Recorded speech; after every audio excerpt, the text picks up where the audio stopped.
Hello and welcome to our Grooving on Four Wheels weekly walk. We are here on September 21st, 2022. Of course, last day of summer. I hope everyone is doing well. And we will get started very shortly.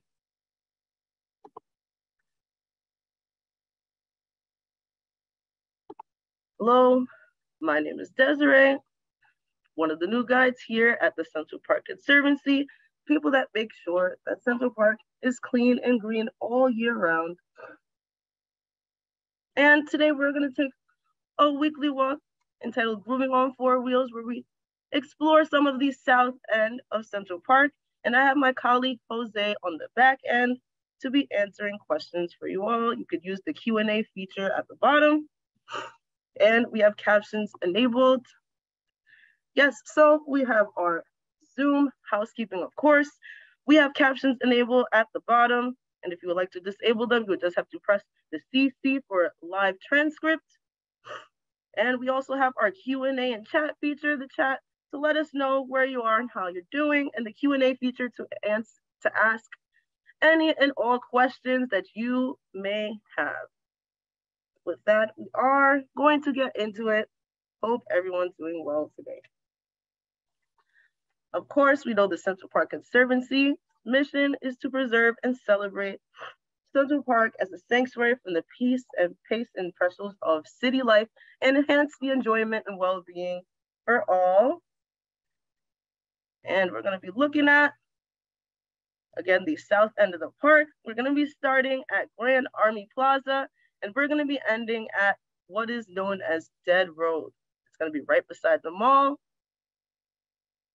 So with that, let us get into the weekly walk.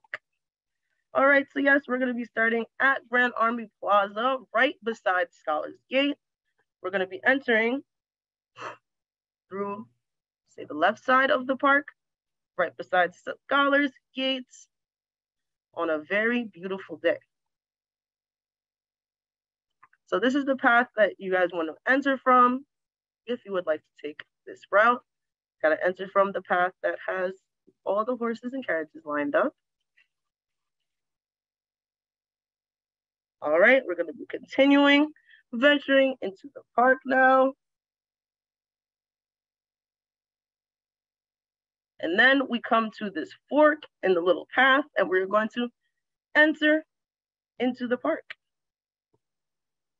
Gonna pass this beautiful Moore bust statue. Looking very nice. And of course, we got our sprinklers via the Central Park Conservancy, making sure that our lawns are clean and green and fresh all year round. And we are quickly approaching our first stop, a very famous stop. I'm pretty sure you guys all know. That is going to be Gap Style Bridge, looking extremely picturesque and beautiful. So this bridge is actually a replacement for another bridge. It used to be cast iron. It was replaced in 1896 to this beautiful stone bridge that we have now. We don't have many cast iron bridges left in the park, so this is technically a hidden bridge, but we now know it as the beautiful stone Gap Style Bridge. As you can see, looking as picturesque as possible. I'm actually really proud of this picture, but if you would like to visit Gap Style Bridge, definitely come through the south end of the park near Grand Army Plaza, and you will definitely pass it. And the water body that we are looking at right now is the pond. The bridge actually takes you directly to the Hallett Nature Sanctuary. So that is very fun, one of our woodlands in the park. So definitely, if you have the chance, you could try and take a picture as good as this of your own. Check out Gap Style Bridge your next time you're visiting the park. All right, so we're going to be moving on to our next stop, more closely related to our topic, moving on four wheels. Our next stop is going to be Woman Rink. Let's continue down this path. This beautiful tree that lines the path, and I just like how it carefully touches the water, its branches. Very nice and beautiful looking. Gonna continue up the path, making our way to Woman Rink. Of course, we do have a little fork in the road. Make sure, take the one that is going down the stairs so we can actually end up at Woman Rink. Just another view of Gap Style as we're passing through. Again, very notable. As we can see, many people like to take pictures there. That's what we're seeing currently. And we are quickly approaching our next stop. This is going to be the back side of Woman Rink, as we know it today. Little back end. We're going to enter. And essentially, this is going to be Woman Rink on a day that it's busy and people are actually using it for the roller skating there currently. The other picture was on a very empty day. And I actually got to visit it a couple times. So yep, on a very busy day, it's an excellent place to people watch. So that is what we're seeing here. Looking at all our roller skaters, of course. And as we enter Woman Rink, I think it is a great time for a poll, actually, as we have finally made it. So our poll for this week is going to be, do you roller skate? And our options are going to be yes, frequently, yes, I skate in the park, no, not at all, or no, but I've tried once or twice. So definitely place your votes in. I want to see what we've got. And as we're waiting for the poll results, I will talk a little bit about the history of Woman Rink. Woman Rink was originally intended for ice skating, as that was a very popular, long-standing tradition in Central Park. Ice skating actually originated using the lake on Central Park. They would have a flag marking essentially if the ice was safe to skate on. Also, ice skating happened in conservatory water as well. And it wouldn't be until the 1900s where they finally made a place dedicated to ice skate, and that's going to be Woman Rink. All right, we've got those poll results, and we see majority of people have tried roller skating once or twice, or have not tried it at all. I would highly recommend trying roller skating because I would say it's pretty fun. And as we're gonna learn, a lot of the roller skating communities are very amazing, engaging, and welcoming as well. So if you would like to start roller skating, it's never too late, and you could definitely, sorry, I didn't share the results, you could definitely start now. I'm still learning roller skating myself. Not exactly the most confident, but never too late to learn something new. Yes, so ice skating was also one of the only activities you could do in the 1900s, both men and women together. So that is also why it was a huge popular pastime to take up in the 18 and 1900s. I'm gonna get another view of it looking very empty and desolate on this day. But again, it's an excellent place to people watch, as many people are doing here, to watch the roller skaters do their thing and have fun. Currently, what is happening at Woman Rink is called Disco Oasis. It's gonna be a roller disco theme, essentially, as you're roller skating. New York originally was a very, I'll say, one of the founding places of disco and roller skating culture. So I'm saying that this is a little nod or homage to that history of New York, essentially. And we could see a roller skater doing their thing right there. Essentially in 1950, Woman Rink had opened, even though it was proposed way earlier, since we know that ice skating was such a popular thing to do. It was closed for renovations and reopened in 1986 to the Woman Rink that we actually know today. And we just got another view of those excellent dance skaters happening right now. If you would like to come out and see Disco Oasis as it is right now, it is actually only happening for the next couple weeks. So I believe after the first weekend of October, this will be no more, and it will switch seasons, since this rink again is normally used for ice skating. So definitely check it out while you still can, as we're in the tail end of summer, last day of summer here. To have a brief video just to show some of the action going on that day. Definitely see it looking very lively.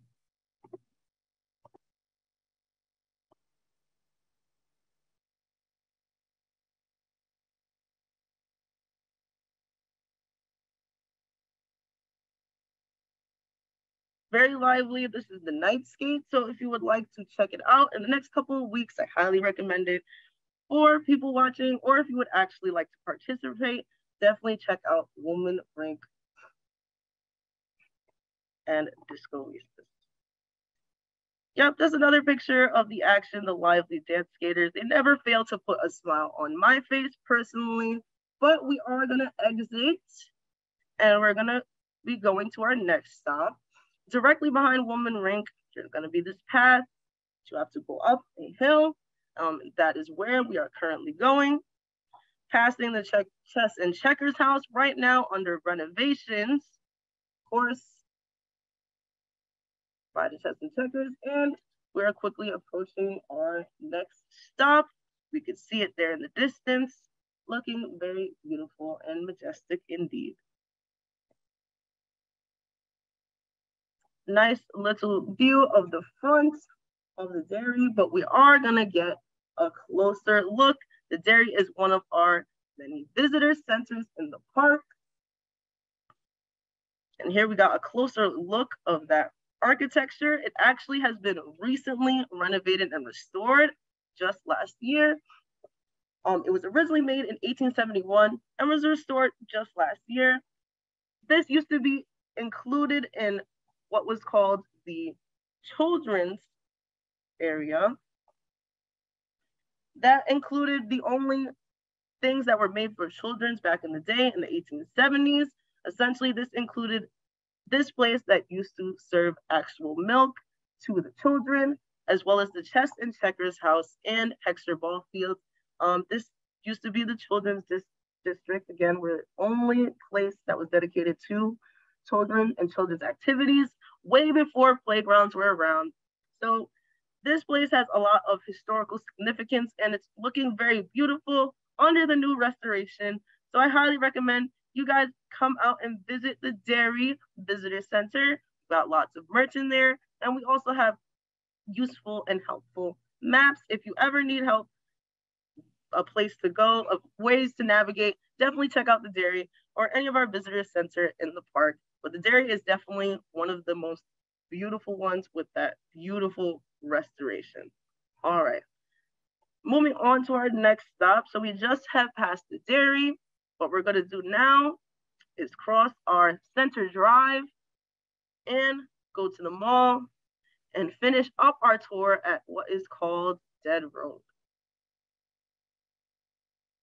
All right, so this is actually crossing right below, what's gonna be right below us is crossing the Transverse Road, one of the 4 roads of the park that helps you get from east to west if you are not in the park itself.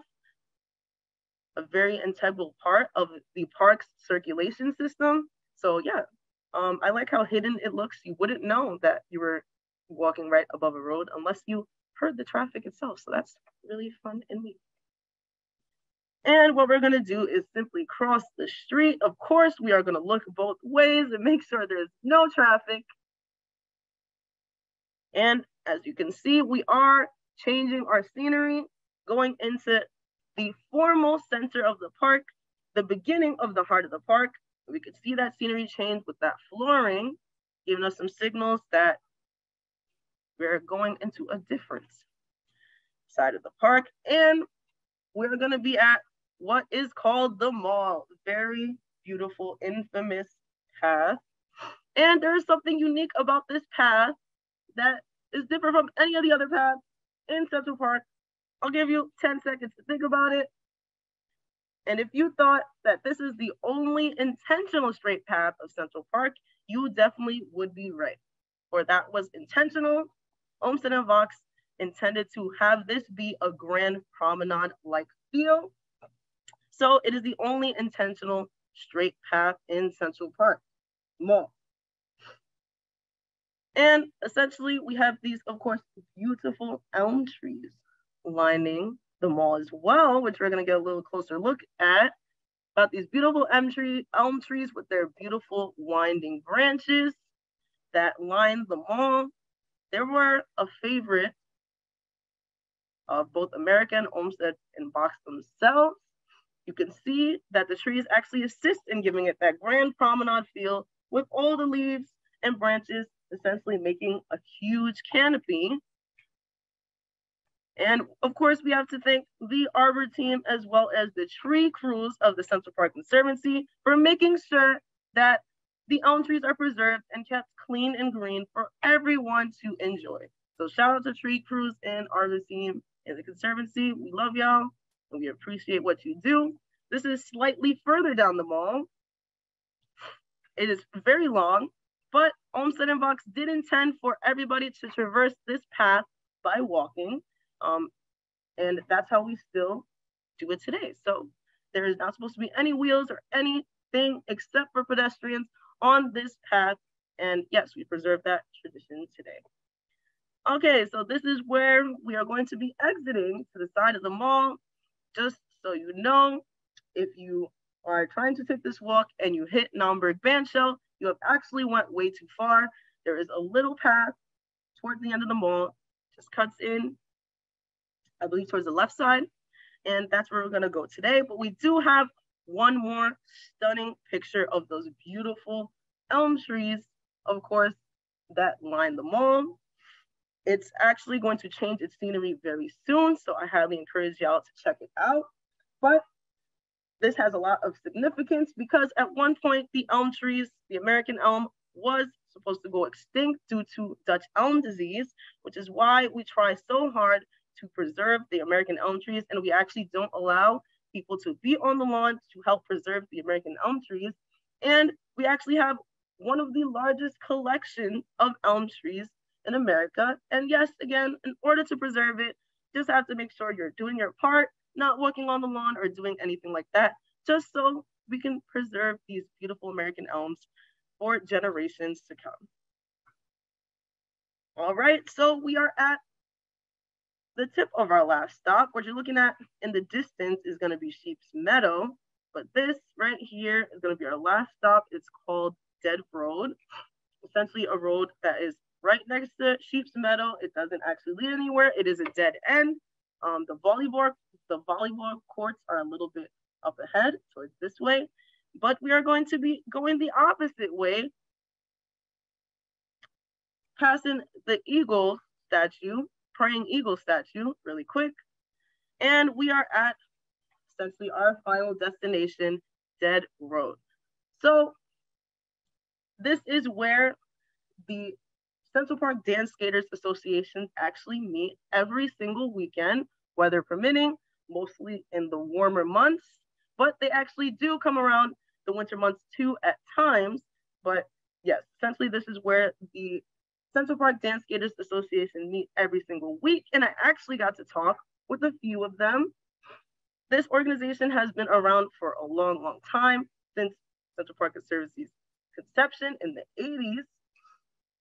And people come from all around the world to actually go and skate with them. I had the privilege of speaking with two of the members, Nick, who also goes by Nick at Night, and also Peter, who goes by the Professor. I actually got to speak with them briefly, a little bit about their experiences here skating for all these decades and all these years, essentially. So as we can see here, it's looking very lively for the Dance Skaters Association. It is very common that they welcome new people, new skaters all the time. And what we're seeing here is actually Nick directing and teaching a new beginner skater. So essentially the CPSDA is a nonprofit organization that provides free roller skating to live DJ music in Central Park. The current generation of roller skaters started in 1978 when a roller skating rental business that was called Good Skates actually operated out of Mineral Springs. If you would like to know more information about the history of the Central Park Dance Skaters Association, we are dropping that in the chat for you all. If you are interested, Peter and Nick did inform me that, as we can see right here, they're always welcoming new people to come skate with them and always helping and teaching people as well for completely free. This is their passion, an organization that they have been part of for quite a while. See a couple more pictures. Right in the center is going to be Peter, one of the people that I spoke to that day. He's also known as the professor, and he also teaches people how to skate. He talked to me about the community of dance skaters and how amazing and positive it is, how they mostly come to skate there to relieve their stress, and that he overall just enjoys the lifestyle of skating and enjoys, of course, all his skaters' company. He's been skating there for a couple decades, and he actually talked to me about how the pandemic brought about a resurgence of new roller skaters. I don't know if anyone has noticed, but definitely I've seen a lot of more roller skating in media. I've seen it in social media. It definitely has had a resurgence. People have been taking up new hobbies, and roller skating has been one of them. So he described it as a blessing in disguise, as many new people have been coming, and it's been a lot more lively since the pandemic, actually, with all this new interest in skating. He also is very curious to see how in the coming years, if this resurgence will stick around and if this interest will stick around or if it will be sustained in any way. So he's actually very curious to see if this new interest and resurgence in skating is going to be sustained. Very valid point. As you can see, skaters young and old definitely come out to skate here. See a younger skater learning how to rollerblade. While I was there, they were very affirmational as well. They were telling people good job and things like that, helping people up when they fall. A very overall positive and welcoming community to be around. And honestly, they just brought me joy when I was watching them skate as well. The other person I talked to was Nick over here, the person teaching a new skater. And he talked to me about he's been skating there since the late 90s and how people from around the world actually know about their association and come to skate with them. Talked about people coming from all the way from Holland or the Netherlands to come skate with them. And that's a very exciting part that he likes to participate in.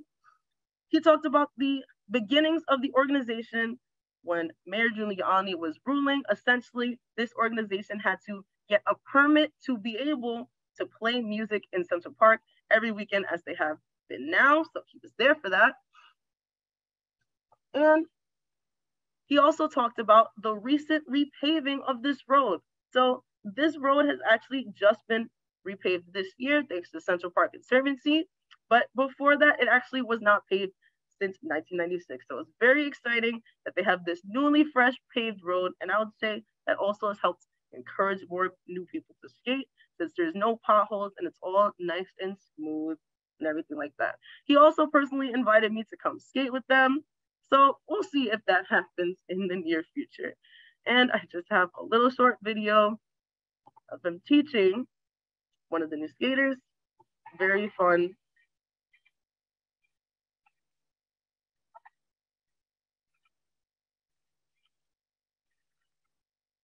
Very, very nice and very encouraging just to see that there are both people that are very experienced who have been skating for decades, and also that there are people who are still learning today and that they are graciously and greatly welcomed into the community. That is something very nice and very pleasant to actually see nowadays. The skating community is very great and their history goes far back, very long. So again, if you are interested, you can look at the link in the chat for the Central Park Dance Skaters Association. I'm sure they will be happy to welcome any one of you. All right, so with that, that is the end of our walk. I just have this beautiful picturesque view right here towards the end of Dead Road, actually, so it's not too far from where we ended our walk. So I hope you all enjoyed a little brief, very brief history on some of the skating in Central Park. And I hope you all have a wonderful weekend. And I just wanted to say for you guys to stay safe and be well. And see you next week. Bye.